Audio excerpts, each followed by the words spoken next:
Okay. Praise God, hallelujah. Nanyayahan ko po ang lahat na tumayo. Masaya po ba lahat na nagtungo sa ating bahay sa bahan? Amen? At palakpakan muna natin si Lord. Bigyan natin yung pinakamalakas na palakpak sa ating Panginoon. Yan, pakibati po ang ating mga katabi ng two thumbs up. You are Charito. Yan, blessed and highly favored by God through Christ Jesus. Amen? Masaya po ba ang lahat ng parito? Amen? So,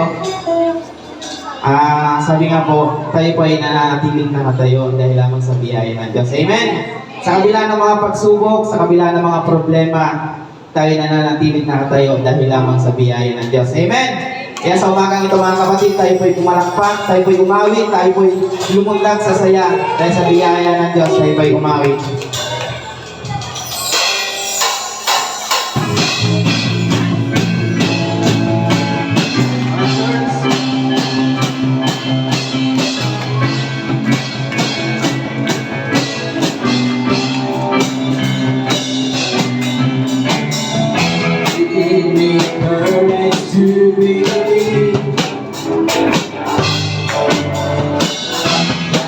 Your goodness I will see,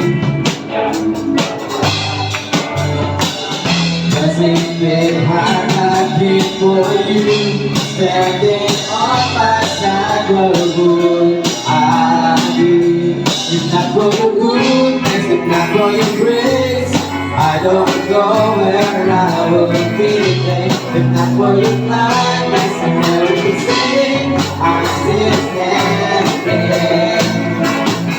For your mercy and not for your love, my heart's not being who I am. If not for your favor, I never could sing, I'm still standing. But by the grace of God,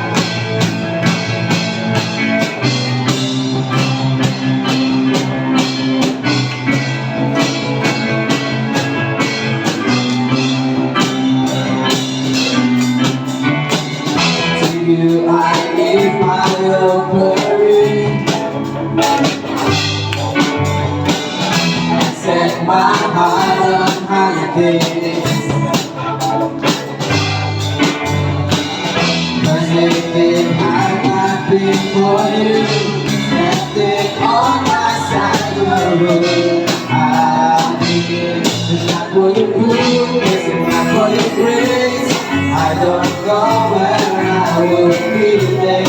Not for your kindness and never be seen, I'm still standing. God's words, for your mercy, not for your love, I must not be who I am. If not for your favor, and never be seen, I'm still standing. But by the grace of God,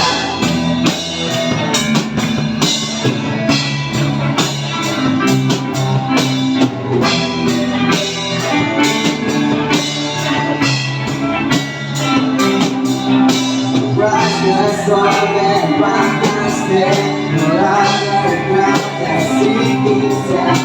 Rise your soul and rock my stand, not by the grace of God.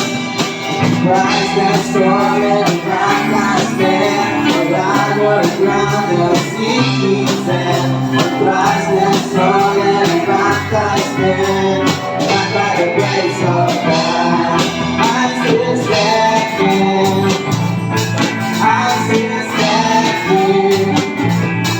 I'm still standing, back by the grace of God. I'm still standing, I'm still standing, I'm still standing, back by the grace of God. Not for your goodness and not for your grace, I don't know where I would be today. If not for your kindness and never be saved, I'm still standing. For your mercy, not for your love, I must not be who I am. Not for your favor, I never be saved, I'm still standing. I'm still standing.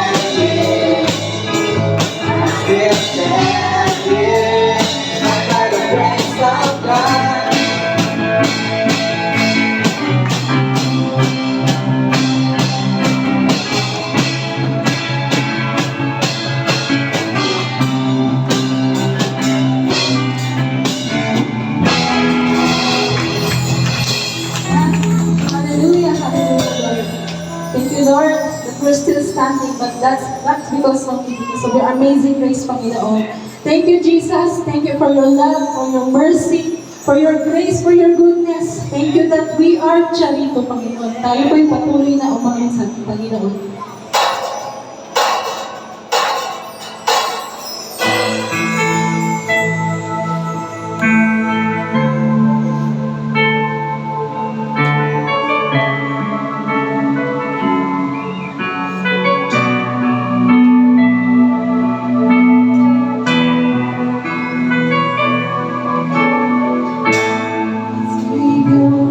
Of my soul, I can find you through all my darkest moments. In you find my peace, my comfort when I'm weak. I trust in you to soar my raging seas. So faithful, faithful, you're my God. You're the glory and the lifter of my head.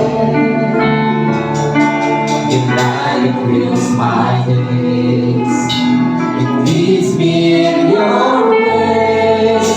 Forever I surrender all to you. Come on, church. I need to worship you,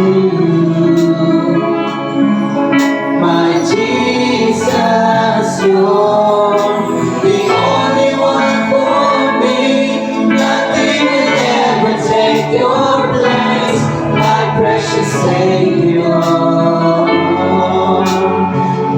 You stand between my Lord and me.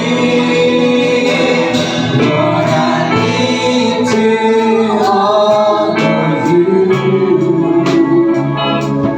and I long to bring my life an offering. Take me higher, draw me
over.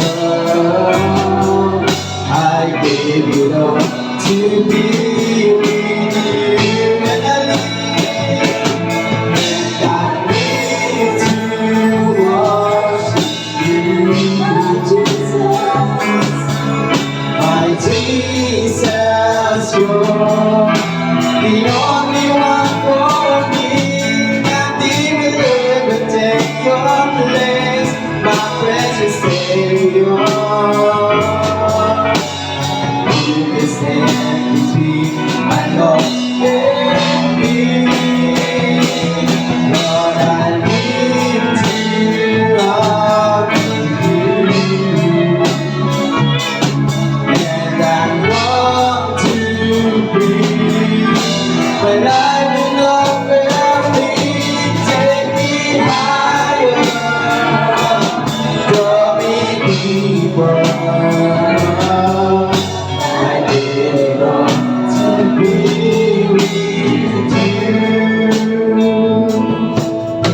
I did it all to be with you.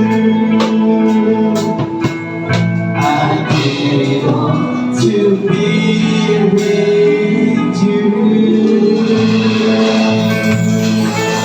Thank you, Jesus, Panginoon. Tunay na walang pagsiglan, Panginoon, ng aming kasiyahan, Panginoon. Sapagkat, Lord, salamat sa tinapos na gawa, Panginoon, doon sa krus ng Kalbaryo, Panginoon. Sapagkat ginawa mo na, Panginoon, ang pinakamahirap, Panginoon, ng parte ng aming buhay. Ikaw po ay namatay, Panginoon, para sa amin, para sa aming kagalingan, para sa aming kaligtasan, Panginoon. Ikaw po ay muling nabuhay, Panginoon, kasama kaming nabuhay, Panginoon. Salamat, Panginoon, sa tinapos na gawa, Panginoon. Napakabuti mo, Panginoon. Sa kabila ng mga pagsubok, gaano mang kalaking pagsubok, Panginoon, anumang problema ang kinakaharap, Panginoon, ng iyong mga anak. Tunay, O Diyos, ng biyaya, Panginoon, ang siyang patuloy na sumasakop sa aming mga buhay, Panginoon. Salamat, Panginoon, kami nananatiling nakatayo, Panginoon, dahil sa iyong kabutihan, sa iyong pag-ibig, Panginoon, sa amin, Lord God. Maraming salamat, Panginoon. Tunay na ikaw, Panginoon, ang tinataas namin, Panginoon, sa araw-araw naming buhay, Panginoon. Alam ang aming kaharapin, Panginoon. Alam namin, Panginoon, that your grace is greater than all, Panginoon. Maraming salamat, Panginoon. Muli, sa ang pinakamataas na papuri, pagluwalhati, pagsamba, pagtakila sa marangal ng pangalan, Panginoon. Surely your goodness, your mercy and love shall follow us every day of our life, Panginoon. In Jesus' mighty name and through the help of the power of the Holy Spirit, we pray. Everybody says, Amen and Amen and Amen.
Sound check.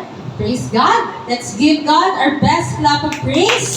Hallelujah. Thank you, Jesus. Today is a beautiful day. Amen? Again, today is a beautiful day. Amen? Yes, indeed. It is a beautiful day to be here in the Lord's house, surrounded with the beautiful people of God. Iikot mo nga ang iyong paningin. Magaganda at gwapo ba ang nasa iyong paningin? Amen. Dahil yan sa biyaya ng Diyos. Amen po ba? So, to be here in the Lord's house with the people of God, worshiping the Lord and listening to the message of grace. Amen po ba? So, it is a beautiful day. Pwede po ba nating palakpakan ang ating Panginoon? Let's shout hallelujah! Let's shout praise the Lord! Make His praise glorious. Let's give God our best clap of praise. Hallelujah! Hallelujah! Thank you, Jesus. Batiin mo ang iyong katabi ng 2 thumbs up. You are Charito, blessed and highly favored by God in Christ. Dahil kay Kristo, tayo'y pinagpala, tayo ay pinaburan. Huwag kakalimutan, lagi deklara na kay Kristo, tayo ay Charito. So today, of course, we are still on the series about the Holy Spirit. And mga kabiyaya, kung kayo ay mabusisi, o kung kayo ay maalalahanin, nabilang nyo na we started this joyride of spiritual learning about 4 months ago. Yes, this is 4 months. 4 months long na series about the Holy Spirit. So may I ask, did you enjoy it? Yes. Na-enjoy nyo ba ang series about the Holy Spirit? Ang setting ito, tulad ng lagi kong sinasabi sa inyo, ito ay slam book ng banal na Espiritu. Sino po dito ang nakaabot ng slam book? Yung iba nahiya pa? Alam ko naman naabot nyo yan. So, familiar kayo sa slam book. Siyempre, sa slam book may name, may nickname. So, na-fill out nyo ba lahat ng blanks?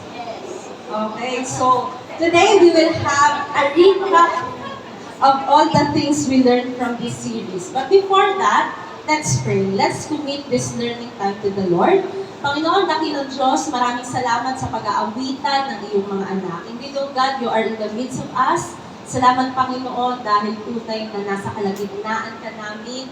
Salamat, Panginoon, dahil napakasaya ng aming mga puso na sama-sama magpuri sa iyo, sama-sama kong awitan at bigyan ng parangal. Dahil tunay nga, Panginoon, ikaw ang nasa pedestal ng aming mga buhay. Dahil sa iyong biyaya, nandito kami. Dahil sa iyong biyaya, nakakatayo kami sa kabila ng lahat ng unos, problemang dumating sa aming mga buhay. We are still standing, but by the grace of God. Thank you, Lord. Salamat dahil tinatahanan mo ang pag-aawitan, papuri ng iyong mga anak. At sa umagang ito, salamat, Panginoon, dahil magkakasama kami magkakapatid sa ilalim ng iyong biyaya. At tunay nga, Panginoon, lahat ng aming mapag-aaralan, lahat ng aming sasabihin ay magbigay lamang ng kapurihan sa iyong pangalan at pagpapala sa iyong mga anak. Sa iyong mataas na papuri, salamat, Banal na Espiritu, ikaw ang aming guro. Salamat sa kaliwanagan dahil sa iyong pagtuturo. Sa pangalan ni Jesus, ang lahat ay magsabi na, Amen. Amen. Palakpakan natin ang ating Panginoon.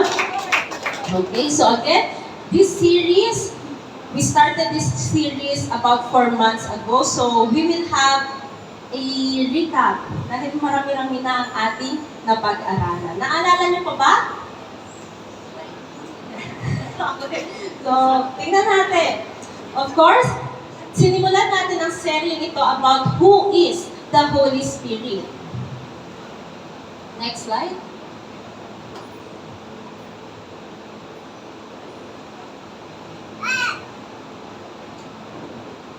Okay. So, who is the Holy Spirit? Pakibasa, number 1. He is a person. Number 2. He has mind, motion, and will. Number 3. He has personal action. The Holy Spirit is a person. Tatandaan, in-explain po natin sa series na ito na usually, kapag sinabing person, ang naiisip ng mga tao, tao. Okay? Pero diniscuss natin yung pagkakaiba ng corporeity versus personality. And the Holy Spirit is a person because He is a personality. Despite wala siyang katawan.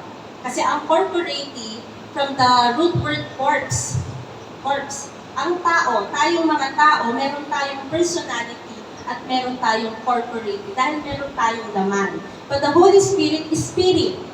Wala siyang laman and yet He is considered a person. Amen?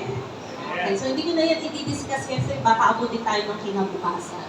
Okay, so number 2, He has mind, emotion, and will. And number 3, He does personal action. So that is the Holy Spirit.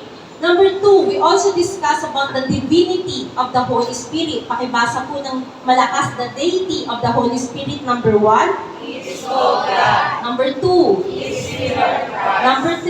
He is equal to Father with the Son. Number 4. He does the works of God. And number 5. He shares the attributes of God. Okay. The Holy Spirit is God. Can I hear a loud amen? Amen. He is God because the Bible said He is God. He is similar to Christ. He is equal to the Father and to the Son. He does the work of God and He shares in the attributes of God. Amen? Okay. So, also we discussed, di ba sabi ko nga, name, sa slang book, name. Tapos meron mga nicknames. So, these are the names and titles of the Holy Spirit. The Holy Spirit is called number 1, The Spirit of God. number 2, The Spirit of the number Lord. 3, The Spirit of Christ. number 4, The Spirit of truth. number 5, The Spirit of grace. number 6, The Spirit of life. number 7, The Spirit of wisdom and revelation. number 8, The Spirit of adoption. number 9, The Spirit of and holiness. number 10. The Counselor. So, madami-dami. Okay? Pero tatandaan, yan po ay mga names and title ng Holy Spirit. Hindi po yan 10 espiritu. Iisang espiritu yan. Iba-iba ang tawag sa kanya. So, whenever you encounter in your Bible na tinawag the Spirit of Life, it refers to the Holy Spirit. Pag nakabasa kayong the Counselor, it also refers to the Holy Spirit. Also, we discuss about the symbols of the Holy Spirit. Ibasa po ng lahat. Number 1, number 2, number 3, number 4, number 5, and number 6. Hindi po, pag nakakita kayo ng kalapati, yun ang Espiritu Santo. Okay? Simbolo lang siya. Katulad po ng dove, the dove is gentle. Ganon din ang Espiritu Santo. Also, tatalon lang ako kasi actually, na-discuss natin itong una pa. Remember the spiritual gifts? Kanino galing ang spiritual gifts? Holy Spirit. So let's do the recap about the fundamental truths about the gifts of the Holy Spirit. Number 1, pakibasa. Only believers have spiritual gifts. Number 2. Every believer has at least one gift. Number 3. No one receives all the gifts. Number 4. Number 5. The Holy Spirit decides on gifts. Number 6. Spiritual gifts are permanent. Number 7. You need to develop your spiritual gifts. Number 8. Spiritual gifts are needed to help others. Number 9. Spiritual gifts are needed to serve others. Number 10. Spiritual gifts are to promote God. Kaya po, ang bawat isa sa atin, meron po tayong spiritual na kaloob. Amen po ba? Wala po mananampalataya na walang spiritual na kaloob. At least isa, meron. Kaya meron kang spiritual na kaloob. Sabihin mo nga sa katabi mo, meron. So, the life application is discover your spiritual gifts by serving. Hindi mo madidiscover ang iyong spiritual na kaloob kung hindi ka maglilingkod. Kaya kailangan ikaw ay, sabihin mo sa tabi mo, maglingkod ka kapatid.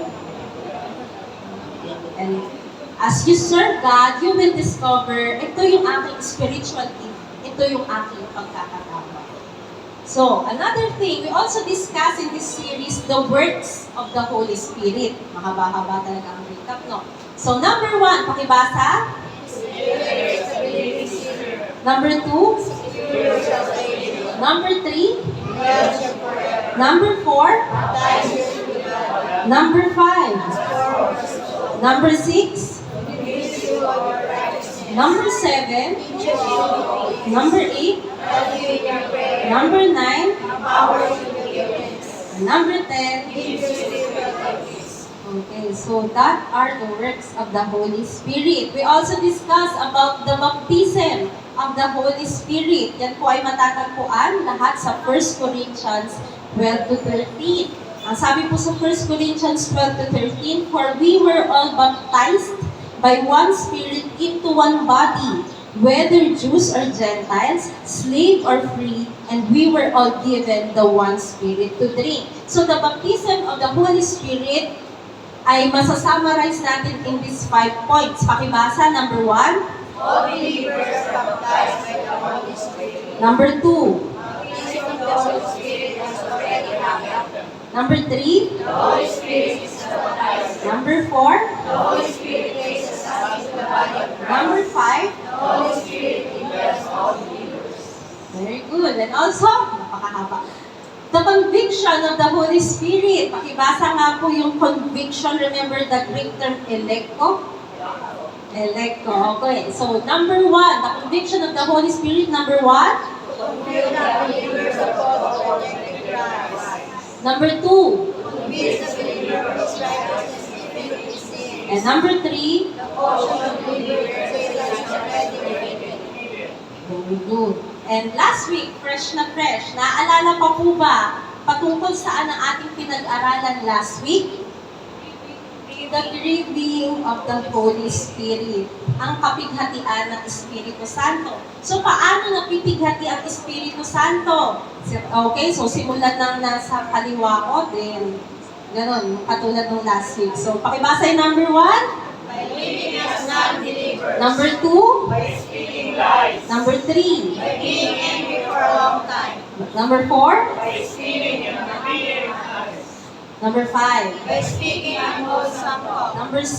By being bitter and malicious. Number 7. By being unforgiving. Okay, so mga kabiyaya, fresh na fresh ito, aalalahanin natin, kasama natin lagi ang Espiritu Santo. The moment we got born again, hindi niya na tayo nilubayan. Bakit? Dahil tayo na ang templo ng Espiritu Santo. Pero may mga panahon, kapag may nagagawa tayo, napipighati siya. At ilang ito sa mga napapapighati sa Espiritu Santo. So, life application, number 1, live as true believers. Number 2, don't lie. Be truthful. Number 3, don't be angry too long. Tingnan mo nga yung katabi mo kung mukhang angry bird. Hindi naman. Bird lang. Okay. Number 4, don't steal. Be honest. Number 5, speak life. Number 6, don't be bitter. Be happy. Nakakapangit pag bitter. Kaya dapat lagi happy. So number 7, forgive everyone. So okay. And today, so batay po sa ating mga na-recap, malalim po ba ang mga napag-aaralan natin? Yes. Napakalalim, no? May kalaliman ang naging pag-aaral natin sa buong 4 na buwan. At salamat sa Diyos, hindi tayo na pinaupan. Nandirito pa rin tayo. All thanks to the Holy Spirit, He is our teacher and we survive this hard teaching, this solid food. Solid food ang ating kinain, hindi po yan gatas, hindi po yan pang baby Christian. Ang mga aralin na ating tinalakay ay para sa mga Kristiyanong kayang nguyain ang matigas na karne ng katotohanan ng salita ng Diyos. And today, mga kabiyaya, today is the last installment of our series about the Holy Spirit. So we will end it with a big bang. Our last session is all about the sin against the Holy Spirit. Again, our topic for today is all about the sin against the Holy Spirit. Ano ang kasalanan ito? Actually, this sin against the Holy Spirit is the unpardonable sin. Ito yung tinutukoy ng Bibliyang kasalanan, wala ng kapatawaran. Kapag ito ay nagawa mo, bubuluso ka pa ng buhay. Ano ba ang kasalanan ito laban sa Espiritu Santo? Bakit wala ng kapatawaran ang kasalanan ito? Sino ang nakakagawa nito? Tayo bang mga mananampalataya, magagawa ba natin ito? So, we will discuss it. So, are you ready to study the Word of God, mga kabiyaya? So, sit up straight. Dahil sisimulan natin ang last installment ng series about the Holy Spirit. Again, the Bible calls it the unpardonable sin. ang kasalanang wala ng kapatawaran. Again, meron bang kasalanang hindi kayang patawarin ng Diyos? Bakit hindi pwedeng patawarin ng Diyos? Magagawa ko ba ito? Gayong ako ay mananampalataya ng tinapos na gawa ni Kristo? Meron po kasing mga nagtuturo na ito ay nagagawa ng isang tunay na Kristiyano. Ang kasalanang ito ay madalas ginagamit panakot sa mga Kristiyano at sinasabi nila, ingat ka ha, baka magawa mo ito, bubulusok ka pa ibaba. First of all, we need to ask the right question so we can easily navigate this session. The first question is, pakibasa po ng lahat, what is the unpardonable sin? Ano ba ang kasalanang wala ng kapatawaran? Totoo ba ito? Ano itong kasalanan na kapag nagawa ng isang tao ay dagat-dagatang apoy ang kanyang kahahantunan? Again, meron pong mga nagtuturo na ang kasalanan ito ay, ito daw po yung kasalanang nagawa ng mag-asawang Ananias at Sapphira. Kilala niyo po ba si Ananias at si Sapphira? Matatagpuan ang kanilang kwento sa Acts 5 kung saan binawasan nila ang kanilang offering. Kaya ang sabi nila, kapag binawasan mo ang offering mo, hindi ka na mapapatawad. Hindi nila naisip, ito ay insulto sa tinapos na gawa ni Kristo. Mga kabiyaya, wala pong kinalaman ang offering mo sa kaligtasan. Bakit? Kasi yung kaligtasan na ibigay sa iyo ng Diyos ay kaligtasang binayarang buo ng dugo ni Kristo dun sa krus ng Kalbaryo. Amen? Bagamat, mga kabiyaya, marapat lamang na ibigay nating buo ang ating mga ikaput kaloob at hindi po natin ito dapat bawasan, pero hindi po ito ang tinutukoy ng Biblia na kasalanang hindi na mapapatawad. Kasi kung ito, yung sinasabi ng Biblia, kasalanang walang kapatawaran, makawala ng maligtas. Sapagkat aminin po natin sa hindi, marami pong Kristiyano kapag nagigipit sa buhay, binabawasan ang kanilang kaloob. Tahimik. Church. Okay? Pero, nagigipit sa buhay, binabawasan ang kanilang kaloob. At alam niyo po, bago pa nila ihulog yung offering bag, humihingi na sila ng tawad. Sinasabi nila, Diyos ko, patawarin mo ako. Hindi ko na ito ulitin. Ngayong buwan lang ito. Babawi ako next month. May babayaran lang po ako. Hindi nila naisip na next month, may babayaran siya ulit. Sa susunod na buwan, may babayaran siya ulit. Mabuti na lang, mabuti, at maunawain ang ating Diyos. Amen? Palakpakan naman po natin ang ating Panginoon. Kaya sigurado po tayo na hindi iyon ang sinasabi ng Biblia na kasalanang walang kapatawaran. Kung hindi iyon, at hindi naman talaga yun, ano? So what is the unpardonable sin? Nasa Biblia ba ito? Let me show you the verse. Matthew 12:31-32. Si Jesus po mismo ang nagsasalita dito. Kaya't sinasabi ko sa inyo, ang bawat kasalanan at paglapastangan ay ipatatawad sa mga tao. Again, si Jesus ang nagsasalita ito, ang sinabi niya, kaya't sinasabi ko sa inyo, ang bawat kasalanan at paglapastangan ay ipatatawad sa mga tao. Ngunit, ang paglapastangan laban kanino? Sa Espiritu ay hindi ipatatawad. 32. At ang sino mang magsabi ng isang salita laban sa anak ng tao ay patatawarin. Ngunit ang sino mang magsalita laban sa Espiritu Santo ay hindi patatawarin maging sa panahong ito o sa darating. Mga kabiyaya, binasa nyo?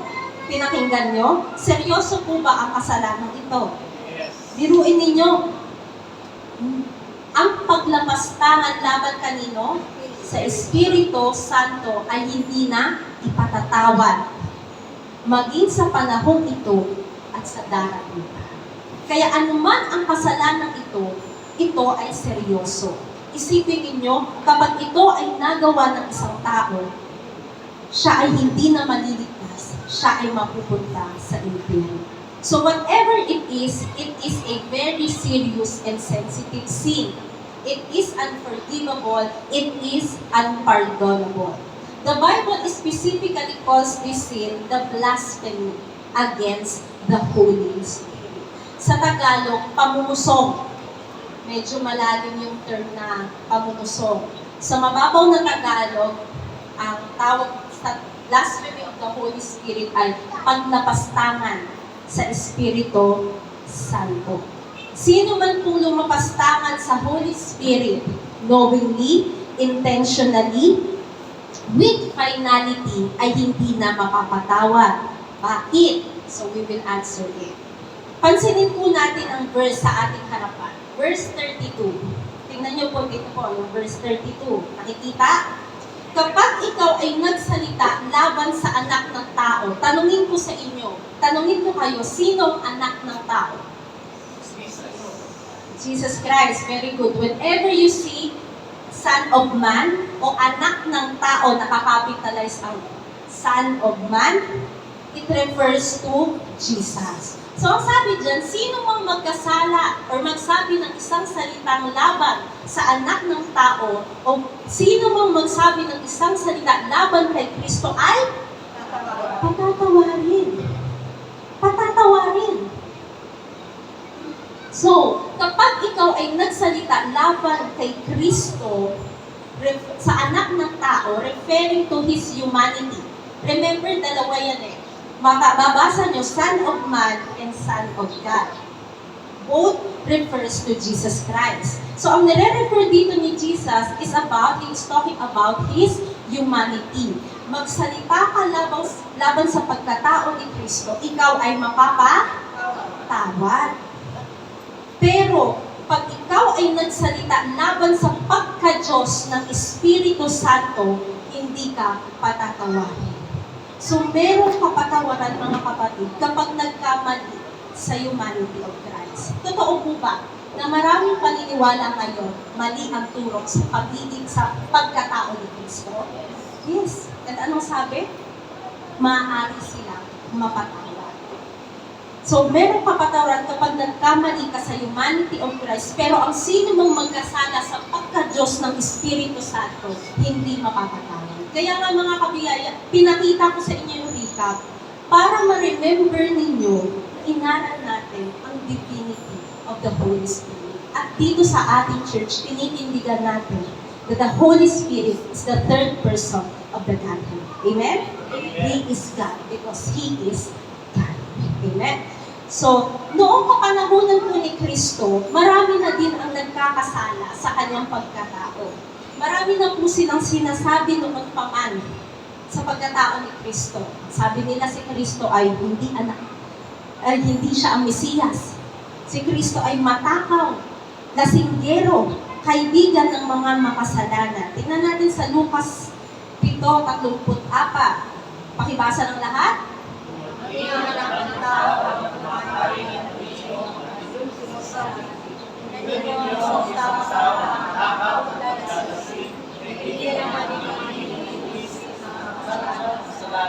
See?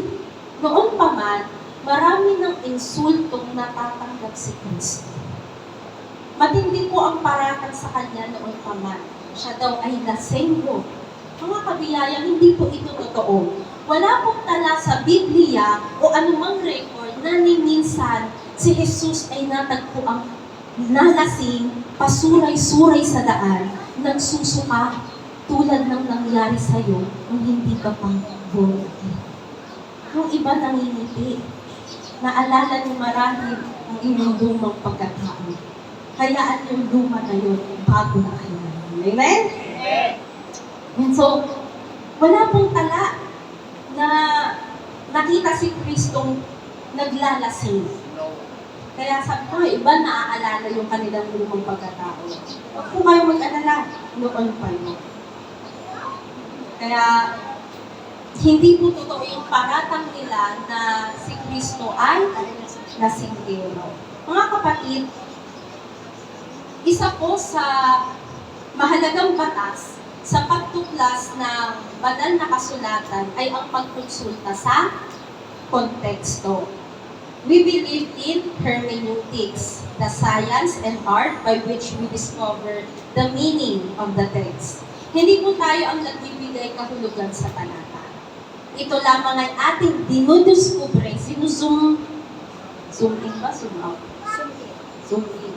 Mga sanay sa camera. Sinuzoom in lang po natin sapagkat nasa Biblia ang kahulugan ng Biblia. Amen?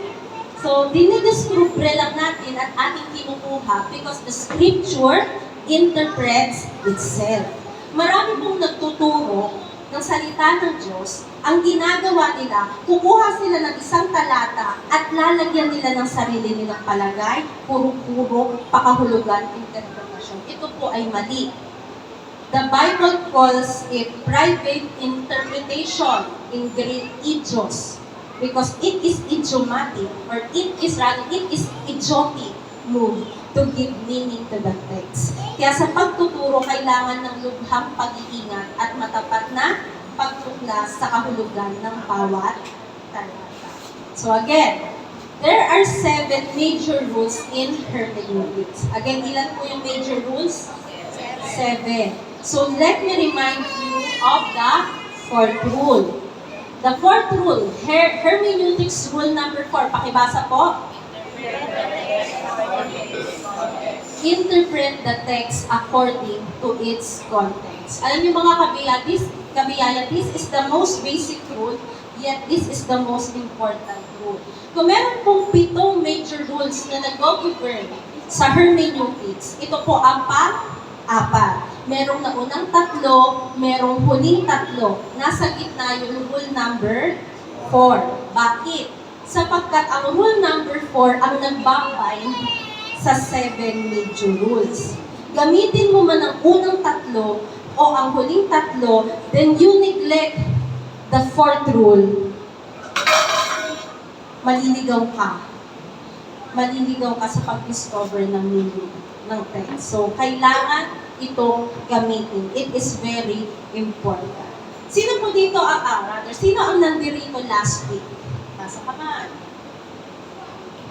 Ay, iba po, lang. Sino po dito nandito last week? Nasa kamay. Ayan. Ano po yung topic last week? Reading of the Holy Spirit. Napansin niyo po ba kung saan nagbatay si pastor ng mga dahilan bakit napipighati ang Holy Spirit? Yung 7 dahilan ng kapighatian ng Holy Spirit na talakay last week, lahat yun ay hango sa Ephesians 4. I-check nyo ang notes nyo. Saan nag-appear ang grieving of the Holy Spirit? Ephesians 4. Then, yung mga points doon, bakit siya nag-grieve, lahat kinuha sa Ephesians 4. Bakit doon umikot? Sapagkat iyon ang konteksto ng kapighatian ng Espiritu Santo. So same here. Kailangan natin konsultahin ang konteksto. Kailan sinabi ni Jesus ang kasalanan laban sa Espiritu Santo? At kailan niya sinabi na ito ay wala ng kapatawaran? So we need to look the context and the story when Jesus speak of this unpardonable sin. Tignan po natin ang context. Matthew 12:22-23. Ito po yung nangyari o ito po yung tagpo bago po bitawan ni Jesus yung mga katagang merong kasalanan hindi mapapatawad at ito ay yung kasalanan laban sa Espiritu Santo. Basahin natin. Pagkatapos ay dinala kay Jesus ang isang bulag at pipi na inaalihan ng demonyo. At kanyang pinagaling ito, kaya't ang dating pipi ay nakapagsalita at nakakita. At ang lahat ng tao ay namangha at nagsabi, ito na kaya ang anak ni David? So, now we know the story. Ngayon, ito yung background ng story. Ano yung nangyari? Ano yung tagpo? Ang tagpo po, si Jesus ay natagpuang nagpagaling ng isang lalaking inaalihan ng demonyo. Siya ay hindi makakita, hindi siya makasalita. Nung natagpuan siya ni Jesus, siya ay pinagaling. In short, lumayas yung demonyo sa kanya. Nagulat ang mga tao. Kaya anong sabi ng mga tao? Namangha sila. Gumaling ang may sakit. Nakapagsalita ang pipi. Nakakita ang bulag. Wow! Amazing! Ito na kaya? Siya na kaya ang anak ni David? Ano po bang implikasyon pag sinabing anak ni David? Or son of David? It means the Messiah. Kasi ang anak ni David ay ang tinutukoy na tagapagligtas. So, siya ang hari ng mga Hudyo, siya ang hari ng Israel. Yun yung implication ng anak ni David. Nung marinig iyon, syempre, sa senaryong iyon, nagpagaling sa Jesus, merong mga tao sa paligid, merong mga pariseyo at mga eskriba. Nung narinig ng mga pariseyo at ng mga eskriba, ang sabi ng mga tao sa kanilang pagkamangha, siya kaya ang anak ni David.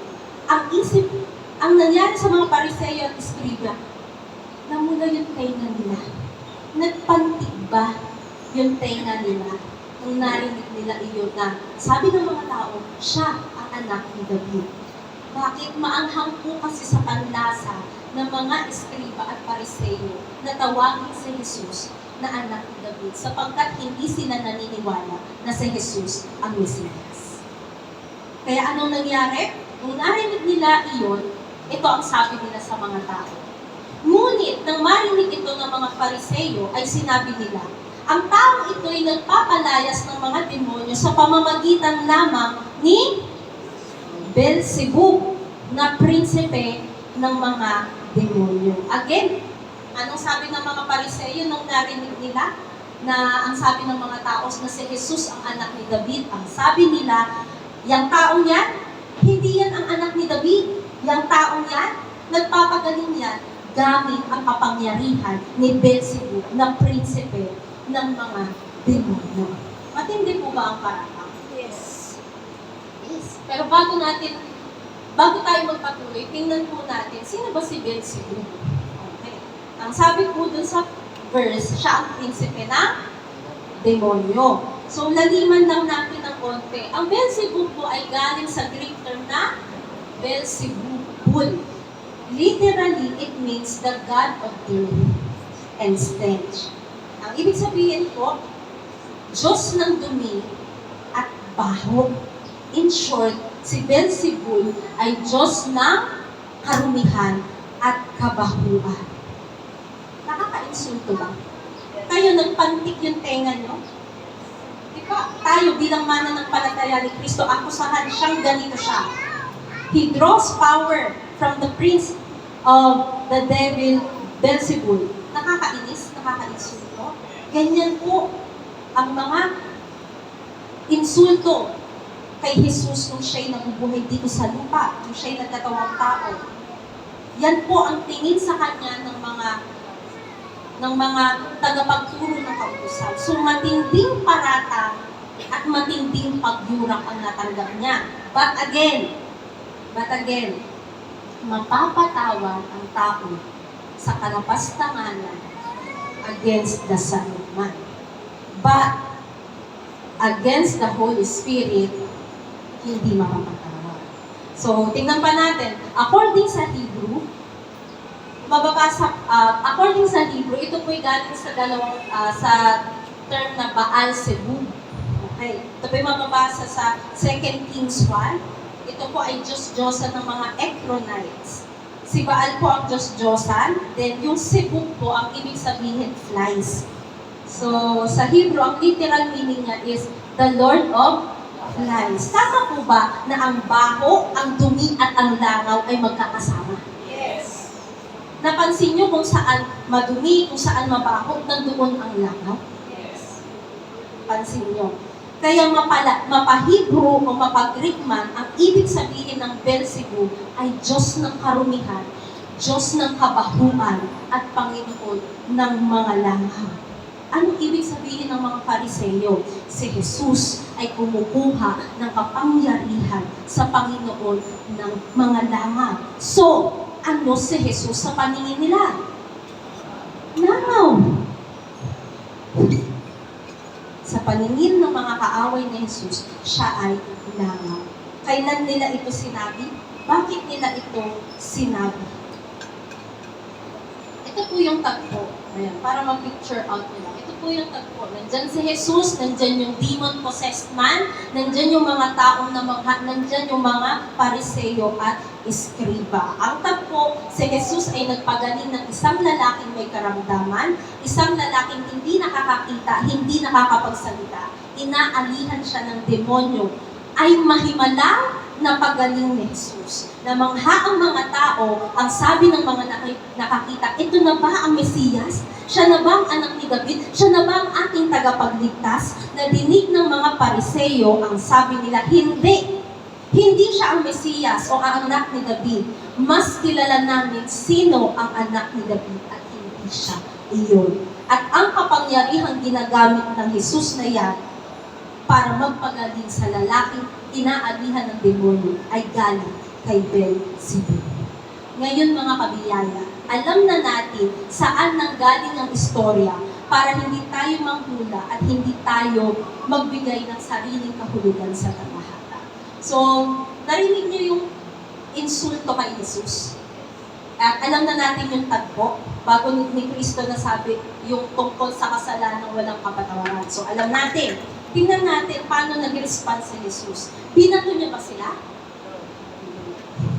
Mahinahon pa rin si Jesus, pero matalino ang kanyang pagtugon. Matthew 12:25-26.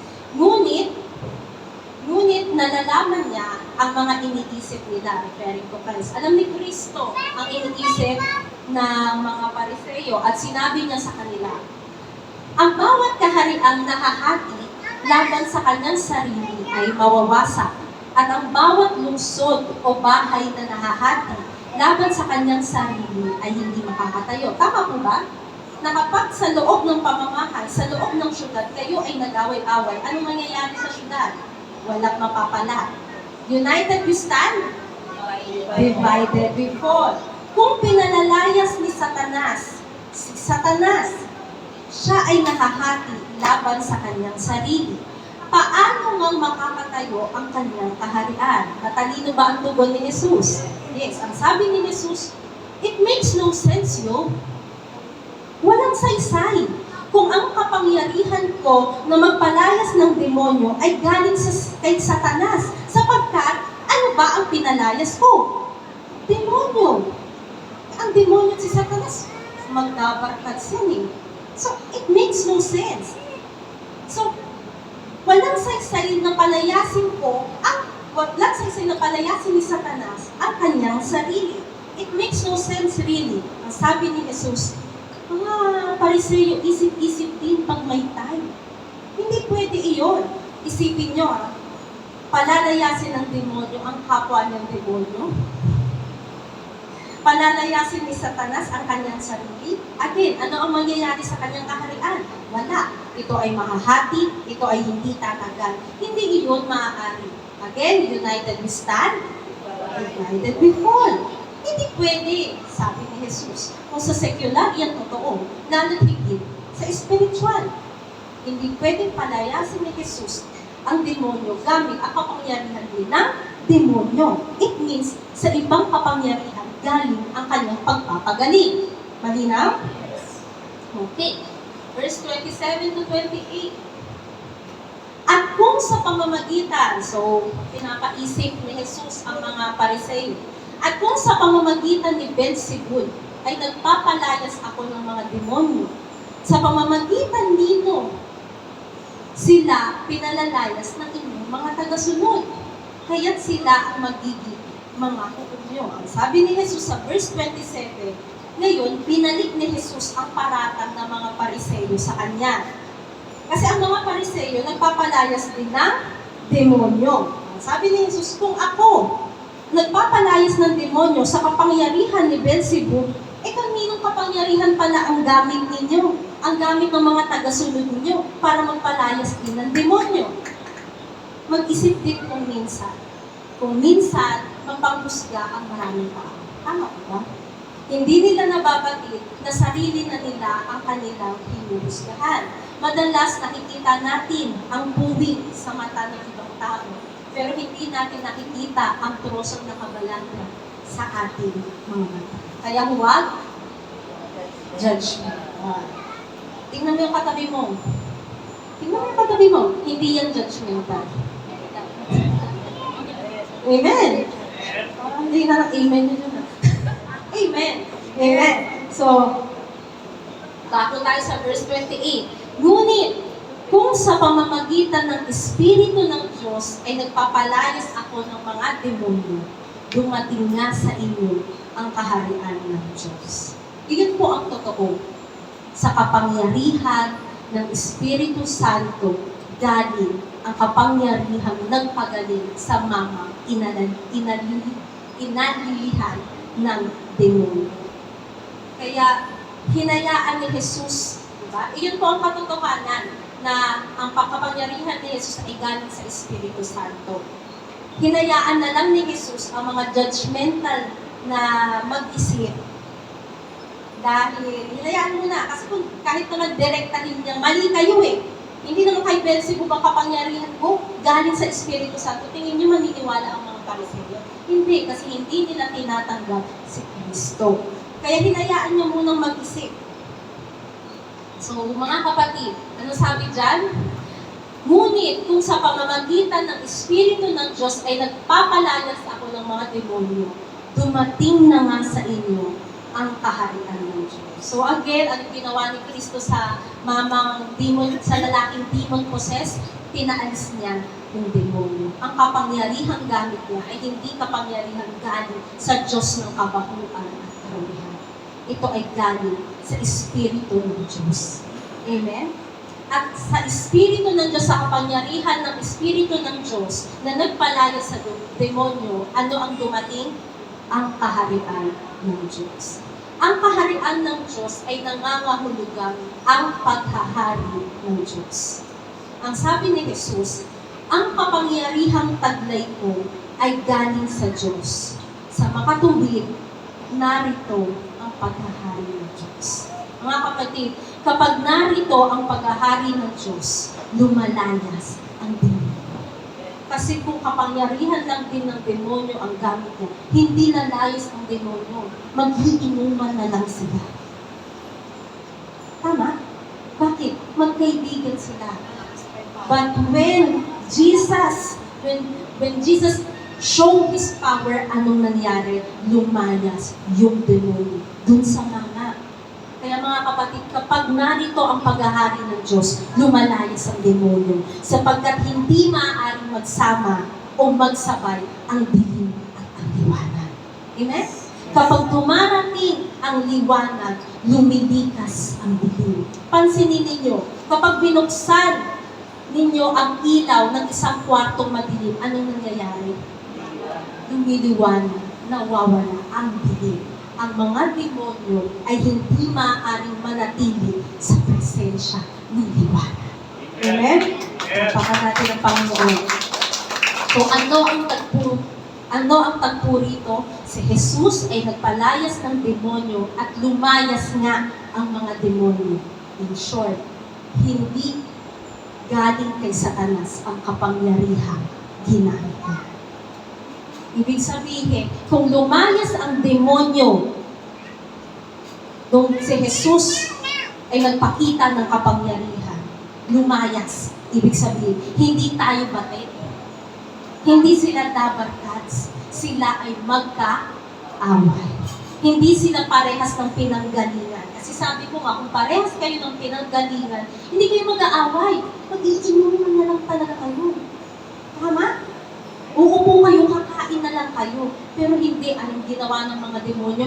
Lumikas. Kasi hindi kapangyarihan ni Satanas ang ginamit ni Jesus. Kapangyarihan nino ng Espiritu Santo. Mga kapatid, ano pang pinakita dito ni Jesus? Mas dakila ang kapangyarihang taglay niya sapagkat hindi tumagal ang puwersa ng kadiliman sa liwanag ng presensya ni Jesus. Amen? Ganun kalakas ang Diyos na sinasamba natin. Matatakot ka pa ba? Ikaw na matatakutin, huwag ka nang matakot. Dakila ang kapangyarihan ni Jesus. Amen? Tapakan natin ang ating Panginoon. Kaya sabi ni Jesus, paano nasasabi ng mga Pariseyong ito na kay Satanas galing ang kapangyarihan ko? Mga kapatid, paano nila nasasabi na ang kapangyarihang meron si Jesus ay galing kay Beelzebub? Kalapas ang tawag doon. Si Jesus po ay nagpapalayas ng mga demonyo sa kapangyarihan ng banal na Espiritu. At nung lumayas ang demonyo sa lalaking inaalihan niya, ano nangyari? Siya'y gumaling. In short, narito ang paghahari ng Diyos. Paano mo malalaman kung narito ang paghahari ng Diyos? Tumatakas ang kapangyarihan ng kaaway.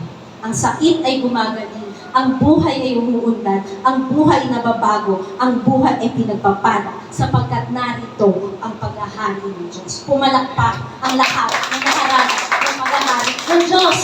Amen? Sino dito nakaranas ng kagalingan? Sino dito nakaranas ng pag-unlad sa buhay?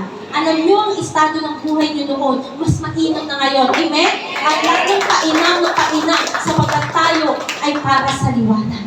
Amen? Totoo.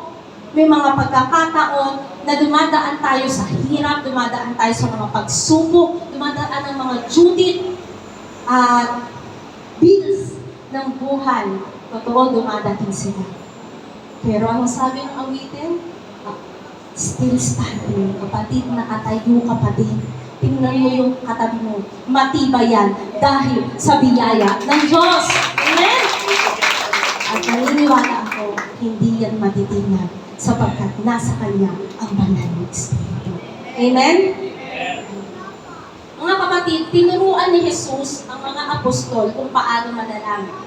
Remember, our Father who art in heaven, hallowed be thy name, thy kingdom come, thy will be done on earth as it is in heaven. Ang kalooban ng Diyos ay kung ano ang nasa langit, gayon din ang nasa lupa. Sa langit, walang kasalanan. Sa langit, walang kahirapan. Walang karamdaman sa langit.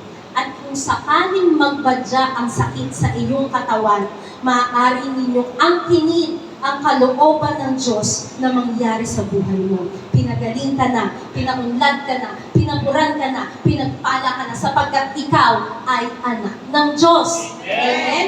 Say it loud, I am a child of God. I am a child of God. I am Charito. I am Charito. I am blessed and highly favored. I am blessed and highly favored. I am healthy. I am healthy. I am wealthy. I am wealthy. I am good looking. I am good. Pumalakpak ang lahat ng anak ng Diyos. Amen?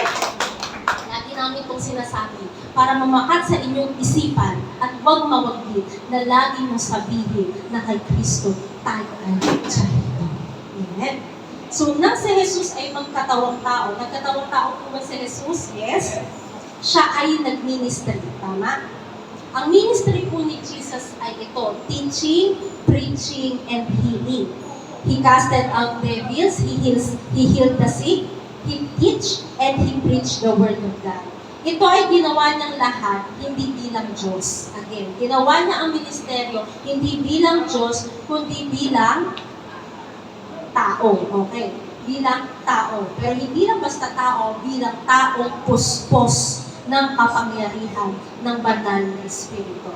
Remember, bago po si Jesus magsimulang mag-ministry, sa Matthew 3, siya ay binautismuhan. Sino pong nagbautismo sa kanya? Very good. Si Juan Bautista. Nung siya'y binautismuhan, may bumaba ang banal na Espiritu sa anyo ng kalapati.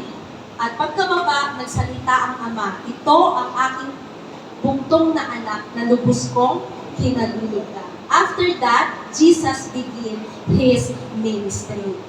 Mga kapatid, pansinin niyo, hindi po nagsimulang magturo, mangaral, at magpagaling si Jesus hanggat hindi sa kanya lumulukod ang Espiritu Santo. Sapagkat ang paglukod ng Espiritu Santo ay mahalaga. Gayon din po yung sinabi ni Jesus sa mga apostol. Nung bago siya umakyat sa langit, ang sabi niya sa mga apostol, antayin ninyo ang kapangyarihan ng Holy Spirit na darating sa inyo ilang araw mula ngayon. Nung dumating ang Holy Spirit, lumukob sa mga apostol, pinuspos sila. Anong nangyari? They are able to reach the world and turn it upside down. Hindi dahil magagaling sila, hindi dahil matatalino sila, hindi dahil kaya nila. In fact, they are ordinary men. But this ordinary man was infilled by the extraordinary power of the Holy Spirit and captured by the extraordinary message of grace. That's why they reached the world and turned it upside down. Tingnan po natin ang tala ni Lucas sa Book of Acts, kung saan nanggagaling ang kapangyarihan ni Jesus. Mga gawa sa 10:28, kung paano si Jesus na taga Nazaret ay pinuspos ng Diyos, ng Espiritu Santo at ng kapangyarihan. Kung paano naglibot siya na gumagawa ng mabuti at nagpapagaling ng lahat ng mga pinahihirapan ng diablo sapagkat kasama niya ang Diyos. Hindi po ginawa ni Kristo ang ministry bilang Diyos. Ginawa niya ang ministry bilang tao, puspos ng kapangyarihan ng Espiritu Santo. Bilang tao, sinasamahan ng Diyos sapagkat siya ay Diyos na nagkatawang tao. Mga kapatid, tingin po dito, meron pong malaking pagkakaiba. There's a big difference between indwelt by the Holy Spirit and infilled by the Holy Spirit. Isang bagay na ikaw ay tinatahanan ng Espiritu Santo, pero ibang bagay na ikaw ay puspos ng Espiritu Santo. So we will discuss it when we have a chance. Pero babalik tayo sa ating pinag-aaral. So again, the context, ang konteksto na ang kapangyarihan ni Jesus na magpagaling sa sakit at magpalayas ng demonyo ay tinawag ng mga Pariseyo, kapangyarihan nino? Beelzebub. So, iniugnay ng mga Pariseyo, ipinarehas, inahalintulad nila yung kapangyarihan at gawain ng Espiritu Santo kay Satanas. Remember, ano yung tagpo? Nagpagaling si Jesus ng lalaki, inaanihan ng demonyo. Ang sabi ng mga Pariseyo, ang kapangyarihan niyan ay kapangyarihan ni Beelzebub. In short, kapangyarihan ni Satanas. Ang paratang ng mga Pariseyo, ang kapangyarihan at ang gawain ni Jesus ay galing sa kapangyarihan ni Satanas. Malinaw sa Luke, sa Acts 10:38, kaninong kapangyarihan si Jesus nagdodro? Sa Espiritu Santo. In short, niyurakan ng mga Pariseyo ang kapangyarihan at ang gawain ng Espiritu Santo. Doon, magpo-fall yung verse patungkol sa kasalanan, walang kapatawaran. So, before that, bago natin basahin yung verse na yun, let's dig deeper. Actually, nagbigay po ng illustration si Jesus para mas maintindihan pa natin. So, punta muna tayo sa Matthew 12:28-29. Ngunit kung sa pamamagitan ng Espiritu ng Diyos ay nagpapalayas ako ng mga demonyo, dumating na nga sa inyo ang kaharian ng Diyos. So, this is the illustration, verse 29. Paano bang makakapasok ang sinuman sa bahay ng malakas na tao at nakawin ang mga ari-arian nito kung hindi muna gagamusin ang malakas na tao? At saka pa lamang niya mapagnanakawan ang bahay nito. Ito po ang binigay ni Jesus na larawan. Meron pong malakas na, at yung malakas na tao, meron siya bahay. At sa loob ng bahay niya, nandoon ang kanyang mga ari-arian. At merong isang tao na gustong pumasok, pero bago makapasok ang tao ito sa bahay ng malakas na tao para siya ay nakawan, anong dapat gawin ng taong papasok? Igapos ang malakas na tao. Saka pa lamang niya mapapasok ang bahay at mananakawan ang malakas na tao. Binding sa strong man. Binding the strong man. You need to tie the strong man first so you can rob his house.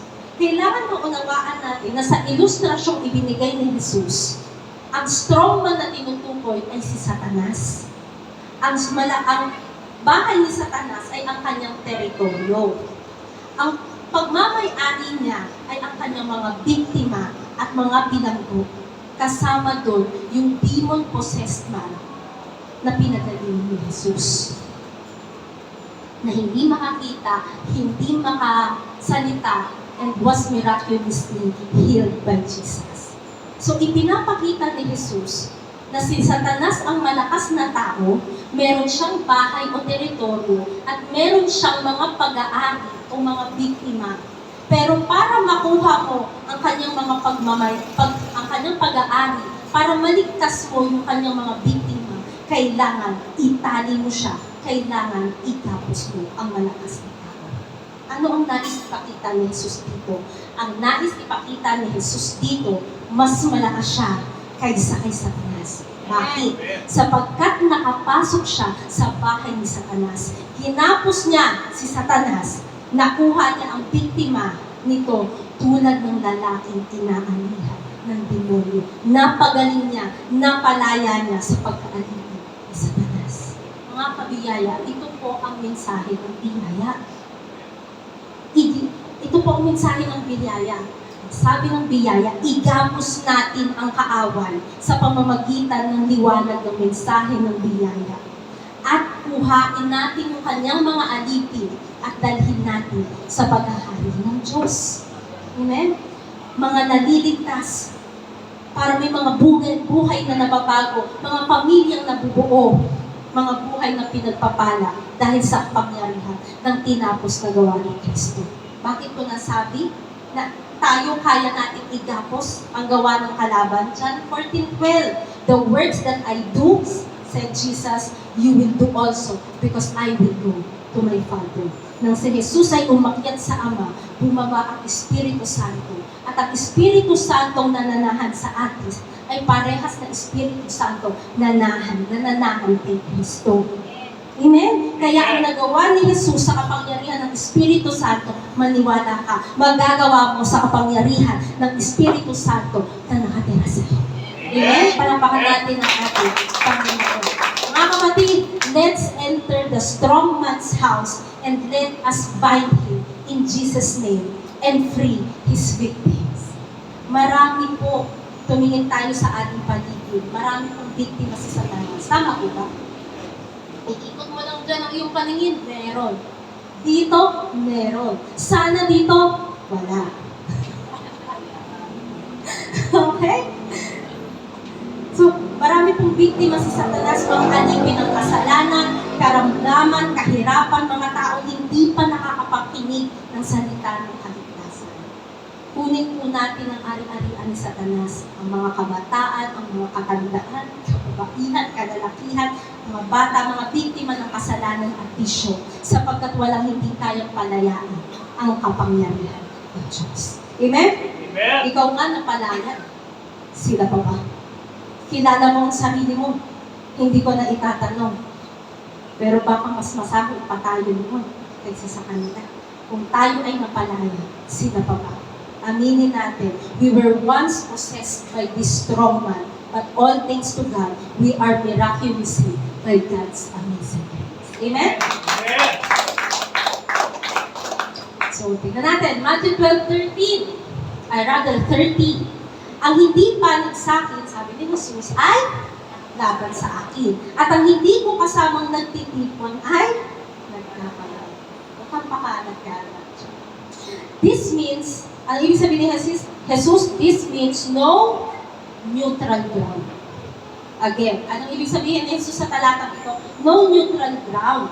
Sabi ni Jesus, kakampi kita o kaaway kita? Nagtitipon ka o nagkakalat ka? Sa panig ka ba ni Beelzebub o sa panig ka ng Diyos? Pero hindi maaaring kaibigan natin si Beelzebub. Bakit? Kaaway natin si Satanas. Tayo ay panig sa Diyos. Tayo po ay anak ng Diyos. Itaas ang kamay ng mga anak ng Diyos. Kung anak ka ng Diyos, kailanman hindi mo pwedeng maging kaibigan si Beelzebub. Amen po ba? Amen. Hindi natin siya dabarkads. Tulad ng iba, nung magkaakbay pa sila habang naglalakad. Sapagkat tayo ay binago na ng Diyos. Dati, oo, kasabay natin siyang lumakad. Pero ngayon, salungat na ang ating lakad. Kasi, dati magkaakbay eh. Hindi ka sumasalungat eh, kasi nga, babarkats kayo. Binago ka na ng Diyos. Ngayon, magkaiba na ang daan mo. Doon siya, pag ganun ka. Nagkakatagpo kayo. Pero hindi mo siya ina-acquire. Bakit? Binago ka na ng Diyos. Ikaw ay sa panig ni Kristo at hindi na sa panig ng diablo. So this is the context. Makahaba, di ba? This is the context of the controversial verse, Matthew 12:31 to 32. The blasphemy of the Holy Spirit.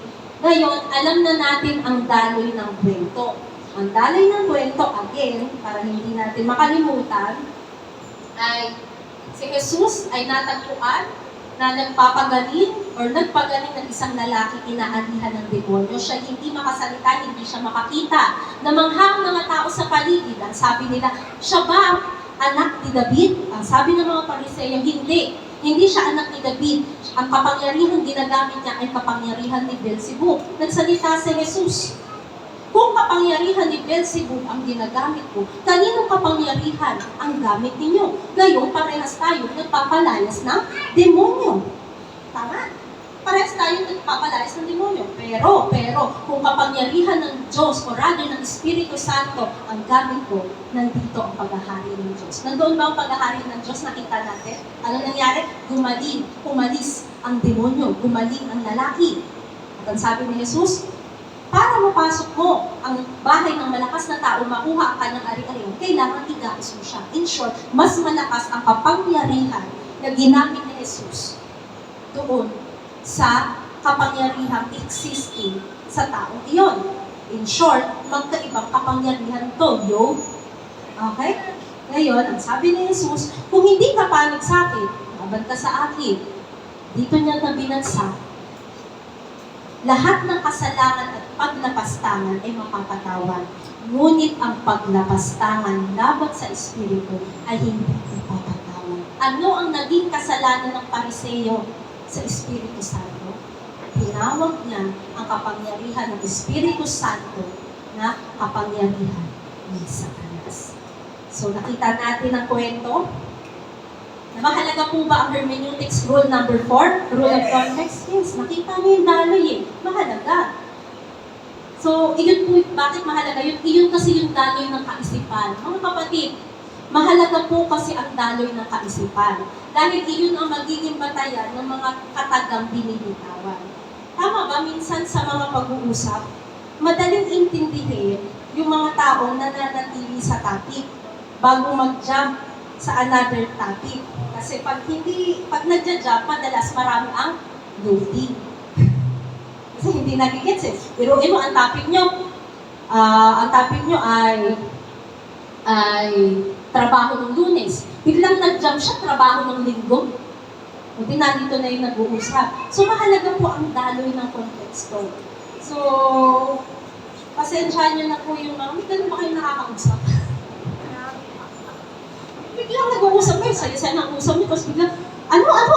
Ito kasi yung sinasabi ko, hindi mo naman naiintindihan. Eh bakit yan ang sinasabi mo? Di ba yun ang pinag-uusapan natin? Eh ito nga yung sinasabi ko ngayon. Nagano'n ka na lang. Pagpasensya ko niya na kailangan niya kasing pumota. Kailangan niya magka-500,000 words.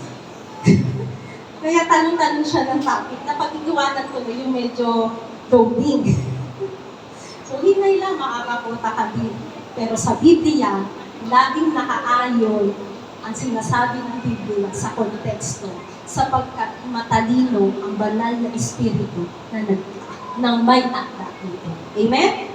So yes, sa panahon nila, sabi ko sa verse, sa verse 32, basahin ko lang, at ang sino mong magsabi ng isang salita laban sa anak ng tao referring to the humanity of Christ ay patatawarin. Ngunit ang sino mong magsalita laban sa Espiritu Santo ay hindi patatawarin, maging sa panahong ito o sa darating. Yes, mga kapatid, kapag nakumit ang kasalanan, ang blasphemy of the Holy Spirit, sa panahong ito at sa panahong darating, hindi ka mapapatawad. Kapag nagkasala ka ng pamumusong laban sa Espiritu Santo. Mabigat po ba ang kasalanan ito? Automatic. Hellbound. So what is the blasphemy against the Holy Spirit? Kung seryoso ito at ito ay totoong seryoso, Isipin mo, pag nagawa mo ito, impyerno ang bagsak mo, dapat alam mo kung ano to. Baka nagawa mo ito. So this is the blasphemy against the Holy Spirit.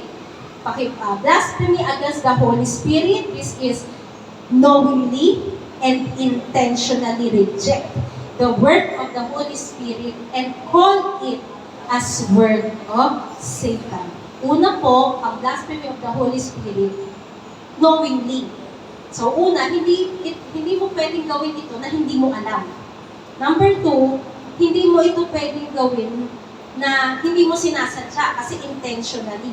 So, alam at sinasadyang tanggihan ang gawa ng Espiritu Santo. Pero hindi lang iyon.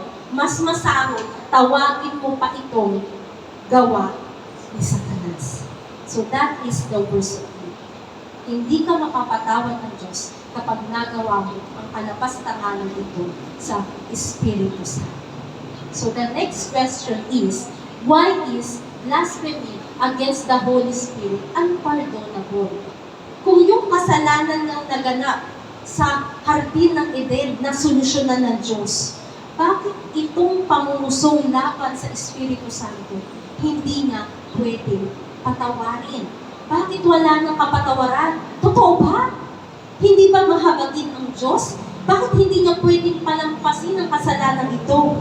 Bakit naman napakatindi ng kasalanan ito na hindi pwedeng maligtas ang nakagawa nito? Hindi pwedeng pumasok talaga sa langit?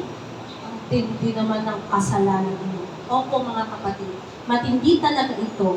Napakabigat nito. Lalo, alam niyo yung nagpabigat?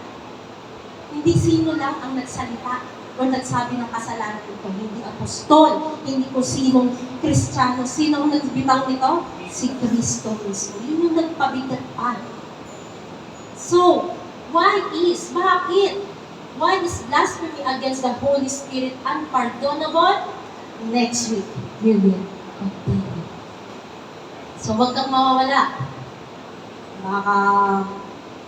So, in the meantime, our big idea, pakibasa. In Christ, all our sins have been forgiven. Just remember this. If you are in Christ, itaas ang kamay ng mga nakay Kristo na. So, if you are in Christ, you have been forgiven. Still, bumalik ka next week. Huwag ka nga absent. Sabihin mo sa katabi mo, huwag ka nga absent. Dahil kailangan alam mo ang kasalanan, wala na kapatawaran. Let's pray. Panginoon, dakilang Diyos, maraming salamat dahil ang aming natalakay ay bigas na